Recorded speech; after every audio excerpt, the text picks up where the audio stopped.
First things first, this review will contain spoilers for Season 1, so if you haven't finished Season 1 yet and you plan on doing so, then you should turn this video off right now and then go finish it.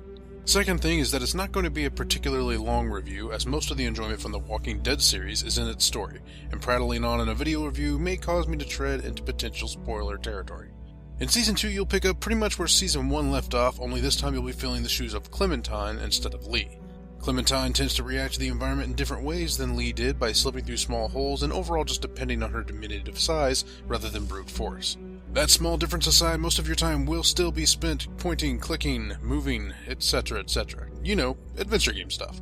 While we're on the topic of gameplay, one of the biggest concerns I've always had with Telltale is that they might not be the best at crafting engaging and compelling gameplay experiences. Interactive stories? Sure. Engrossing environments? Absolutely. But actual interesting gameplay has always been something that they've been somewhat sheepish about implementing into their games.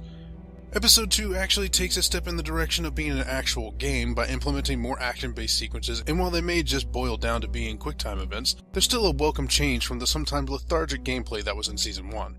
As far as the story itself, it goes into the predictable Walking Dead direction of tension and drama, and that is more than okay. If there's one thing that Season 1 accomplished well, it's establishing characters, conflict, and drama better than most other games. You'll quickly find characters that you hate, like, and many of them that fall in that interesting gray area between.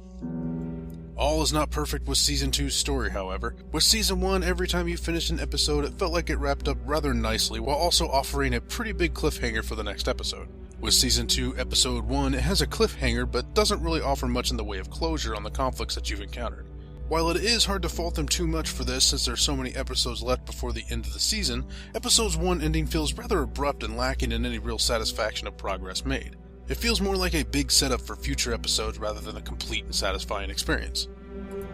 Now back to the sunny side of this review. The music and audio is still spot on, just like in Season 1. The well-timed orchestral pieces always seem to evoke emotion in a way that has become synonymous with the Walking Dead series, and the sound of smacking a zombie's soft skull until bursting may sometimes sound a bit over the top. It does a great job of conveying the feeling of gore and visceral impact, plus it's very gross. All in all, the game will run you about an hour or so of enjoyment. While it doesn't feel like the best foot for Season 2 to start off on, it's certainly not a bad foot. Season 2 has a lot to live up to, and I'm sure later episodes will push it past that lofty goal. Until then, we simply have to play Season 2, Episode 1 and enjoy the setup for what's surely going to be another great season of Walking Dead. The Walking Dead Season 2, Episode 1 gets a 3 out of 5.